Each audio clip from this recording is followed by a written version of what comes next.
I wasn't invited to my own sister's wedding. Not because I caused drama, and not because I live somewhere remote and unreachable. But because I'm a source of trouble, according to my mom. A polite way of saying I'd been cut out of the family without an official announcement. My sister's text came one afternoon like any other, but when I read it, I felt my heart drop to the floor. My name is Morgan. I'm 32 years old, a regular older brother. Nothing special, except for always being the one to clean up the messes my family left behind. My teenage years were all about patching up the holes my sister Haley, now 28, left every time she stumbled. Whether it was a breakup, losing a job, or just being bored and lost, Haley always called me. And I always showed up.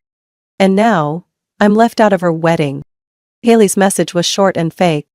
Hey, just letting you know the guest list is finalized. We had to cut a lot. Hope you understand. Love you. Understand? I'm not a distant cousin no one's seen in 10 years. I'm not some old classmate she kept around out of politeness. I'm her brother. The one who drove across state lines to bring her home after she was dumped. The one who covered her rent when her bank account was empty. The one who stayed up at night listening to her cry about work stress. And now I'm being tossed aside like I'm a stranger. I stared at my screen. At first I thought there had to be a mistake, that this was some dumb joke. But then, when I called Mom, everything became painfully clear. She picked up after 2 rings. Her voice was unusually cheerful. Morgan, sweetheart, what's going on? I didn't beat around the bush. I just got a message from Haley. She said the guest list is finalized and I'm not on it. What's going on? There was a suspicious pause. Then Mom sighed. That kind of sigh that always made me feel like a kid overreacting. Oh, Morgan, don't make a big deal out of it. It's just a wedding. It's just a wedding? I felt my chest tighten. I'm her brother, Mom. How could I not be invited? She clicked her tongue. That sound that always drove me crazy. It's nothing personal, sweetheart. Haley and Jeremy have to save money. Everything's so expensive now. Everyone has to compromise a little. I tried to stay calm. Mom, I just saw Haley's post on Instagram. She booked a fancy banquet hall in San Diego. Over 120 guests. Even her high school friends are invited. Am I worth less than them? Her voice suddenly turned firm. You're overreacting, Morgan. Don't let this little thing hurt you. Hurt myself? No, Mom got it wrong. This wasn't the first time I'd been treated like my presence was optional. I was used to being overlooked. But this time, I wasn't staying quiet. I didn't argue. I didn't beg to be reinvited. I hung up. And for the first time in my life, I decided. If they don't need me, I don't need them. I opened my laptop and pulled up a travel site. If Haley thought I'd just sit at home moping on her wedding day, she was dead wrong. I was going far, really far. I was going to take the vacation of a lifetime. And for the first time in years, I was going to put myself first. I used to think, if I was just good enough, patient enough, there would come a day I'd be appreciated. But the more I think back, the more I realize I was just a shadow. Always there when needed, always gone when things got better. No one ever asked if I was tired. No one ever stopped to say thank you. Haley has always been emotional, impulsive, and blindly trusting in relationships. I still remember the night she was 22, crying like crazy on the side of the road after some guy she'd dated for 3 months dumped her cold. The time, I was on a night shift at the hospital, 14 straight hours in the ER. But when I got her call at 1 a.m., I dropped everything and drove straight from Riverside to Santa Monica. She was curled up on the curb, makeup smeared, eyes red, clutching a half-empty bottle of cheap wine. I wrapped her in my jacket and took her back to my tiny apartment, where I was still sharing a room with a buddy. A few months later, she lost her job at a cafe. Chronic lateness. She called me in a panic, crying that she didn't have enough to pay rent. I didn't have much, but I wired her $900, the money I'd saved for next semester's tuition. I had to postpone my lab course, but I didn't regret it. Because back then, I thought, that's what a brother is supposed to do. Then came Ryan. the pretty brainless marketing guy. Mom adored him like a Hallmark movie character. He really loves Haley, she'd say, even though it was obvious he was just using her credit card. Haley was blinded, and I was the bad guy for warning her. And when he cleaned out her apartment and vanished without a trace, who drove 3 hours to San Diego to pick his sister up off the living room floor? And what did Mom say? Morgan, don't be hard on her. Haley's sensitive. You're her brother, you should understand. Right. It was always me who had to understand. Haley never had to understand anyone. Every time she messed up, Mom found a way to justify it. Haley's still young. Haley's not as strong as you. Haley just needs a little more time. 10 years passed, and that little more time turned me into an unconditional lifeline. She called me when she lost her phone, when she needed to book a doctor's appointment, even just to ask which dress to wear for an interview. I was always there. Always listening. But when I spent a week in the hospital with appendicitis, who came to visit? No one. Even my mom, who poured love into Haley like an overflowing glass, only called me once, and ended the call with, "I thought you were used to pain by now, Morgan." Something inside me began to rot. From that moment, I started to pull back, stopped talking, stopped sharing. But I kept helping, kept carrying the load. Because I thought it was the right thing to do. I thought if I just kept loving them, they'd see it. But the truth is, love is never enough when someone decides to ignore it from the beginning. And now, they weren't just ignoring it. They cut me out completely. As if I were some unnecessary side character in their life story. They didn't invite me. Didn't mention me. And when I reacted, my mom had the nerve to call it overreacting. She could invite 120 people, hire a live band, throw an outdoor beach wedding. But there was no room for me. Me, the invisible support beam during the years she nearly lost everything. I sat there, in front of my laptop, as the afternoon breeze slipped through the window. A cup of cold coffee sat on the table. Next to my phone was Haley's message, still short, still flat, still emotionless. "Hope you understand." I typed out a reply, then deleted it. Typed again, deleted again. Finally I turned off my phone. I understood. And I wasn't going to forgive this time. I didn't want to argue anymore.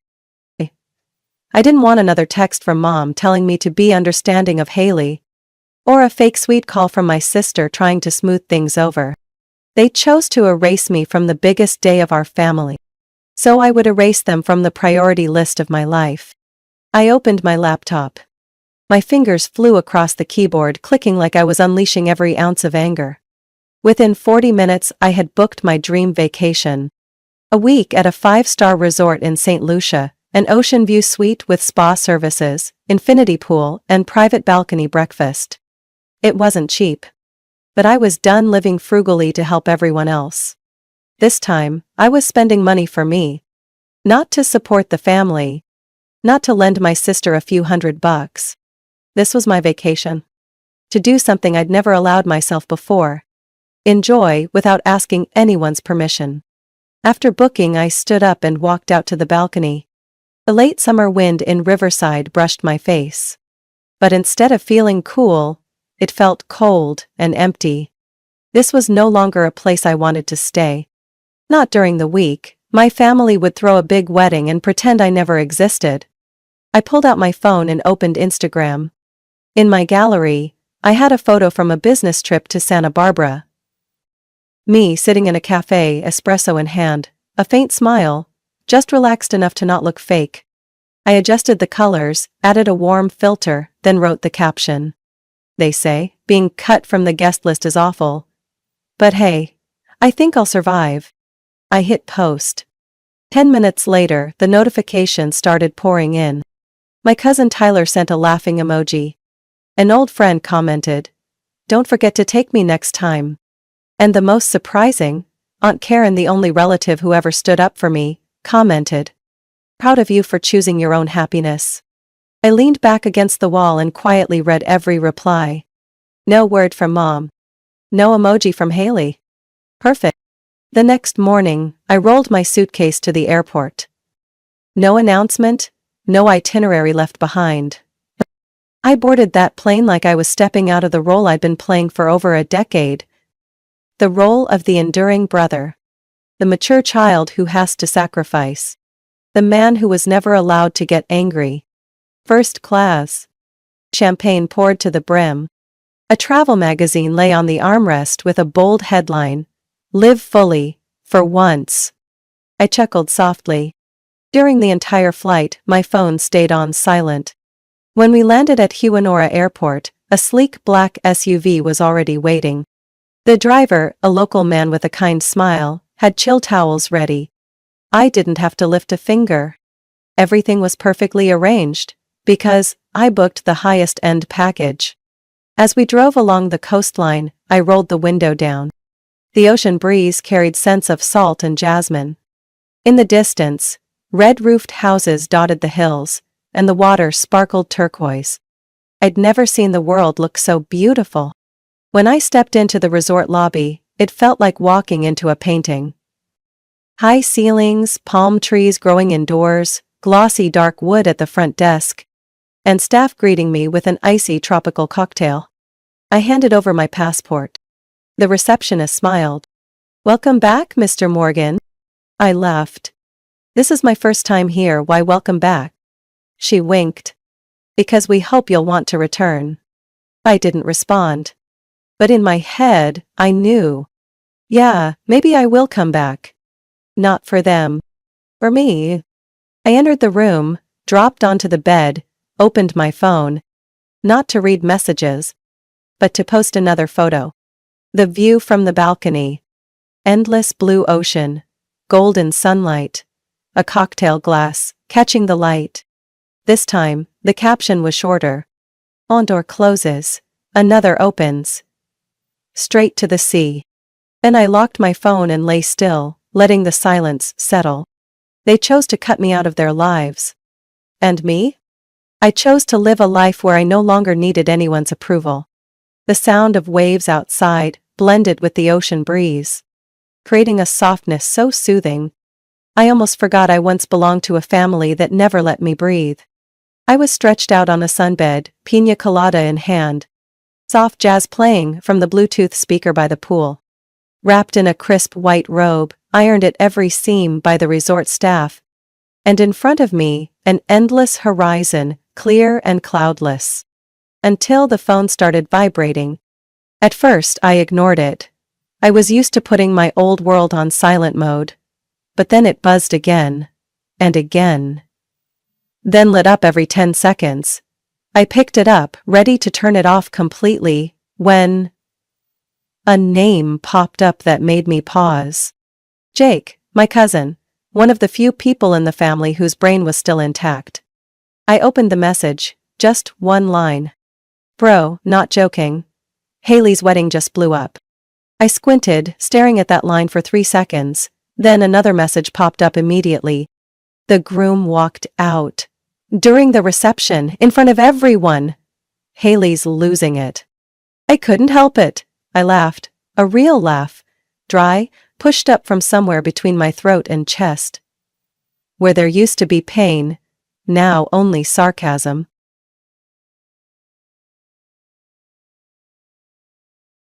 The next message was from Mom.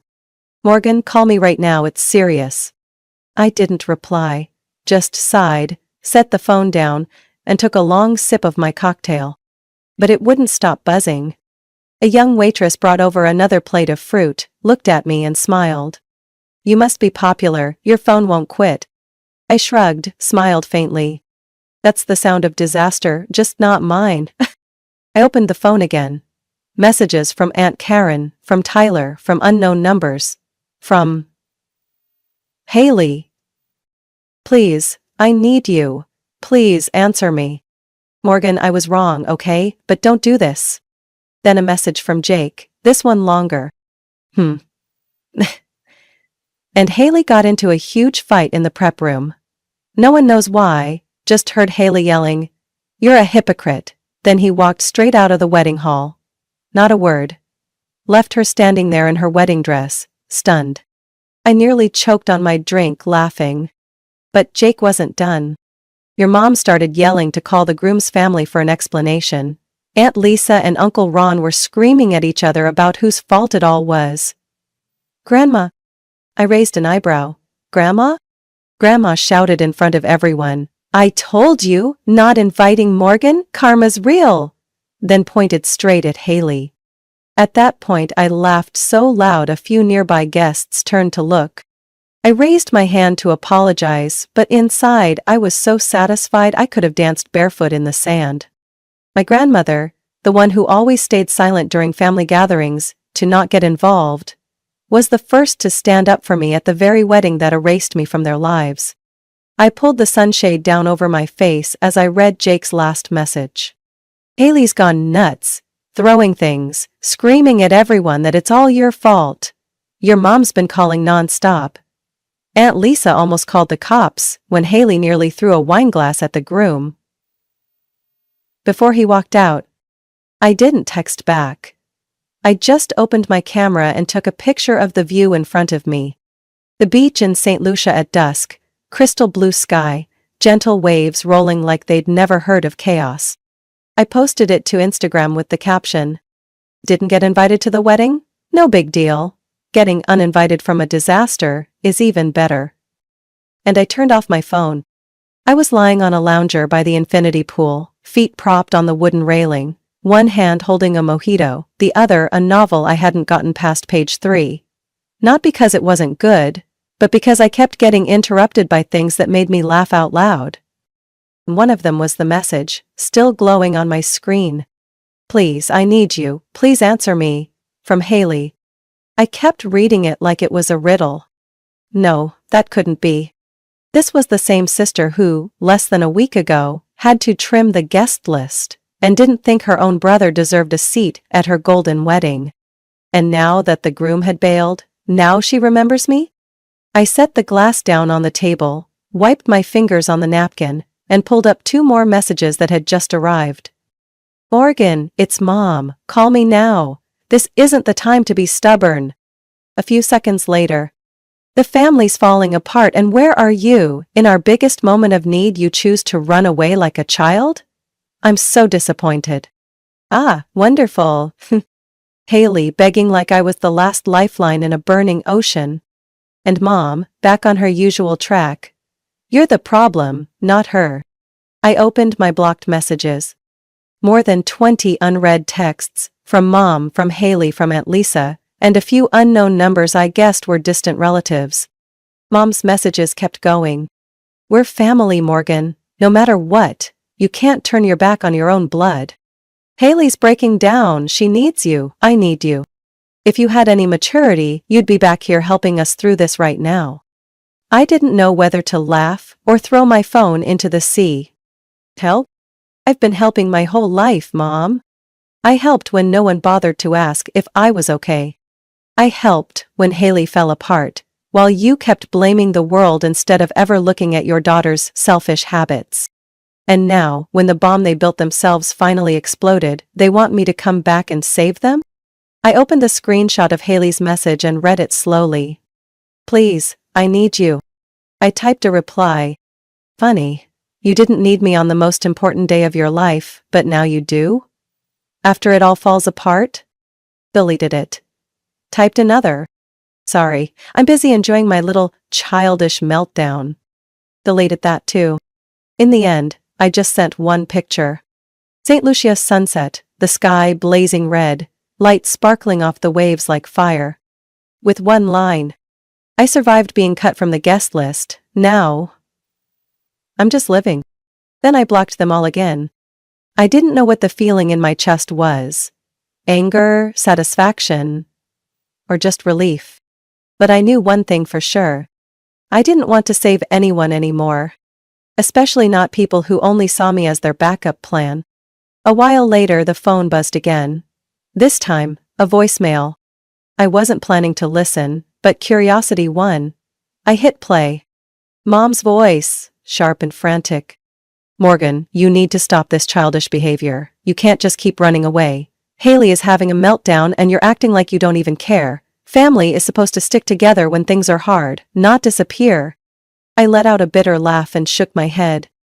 Family isn't supposed to use you like a doormat until it wears thin, then only remember you when the floor gets dirty. Another voicemail autoplayed. This time, Haley's voice, choked up. I'm sorry, okay? I shouldn't have left you out of the wedding. I was stupid. But now I don't know what to do.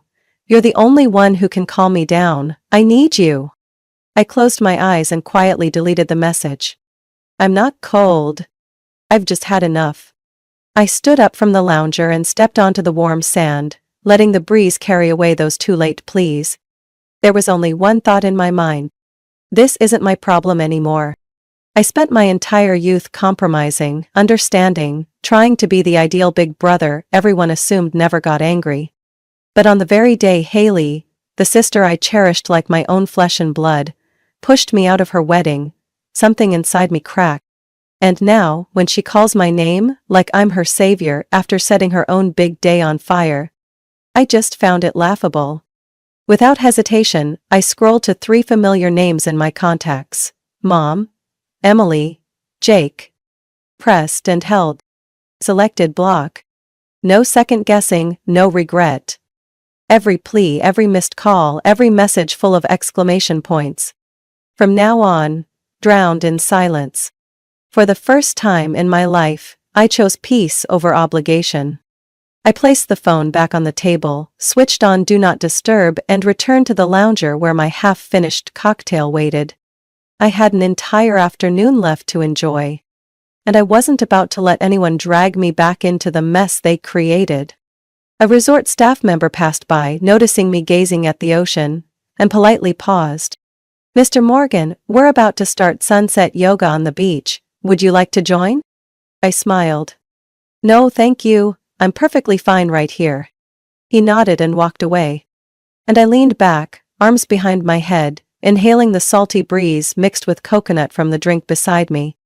It was strange, no ringing phone, no responsibilities suddenly falling from the sky onto my shoulders. Just me. And freedom. I must have dozed off without realizing it. When I opened my eyes, the sky was glowing orange. Sunset painting the sea with a silver shimmer. I sat up, stretched my shoulders, and was just about to go for a walk when my phone vibrated. An unknown number. I was about to ignore it, but then the name on the screen made me pause. Melissa. The only cousin in the extended family with any sense of right and wrong. Also one of the few who ever stood up for me during those dinner table ambushes. I answered. Morgan!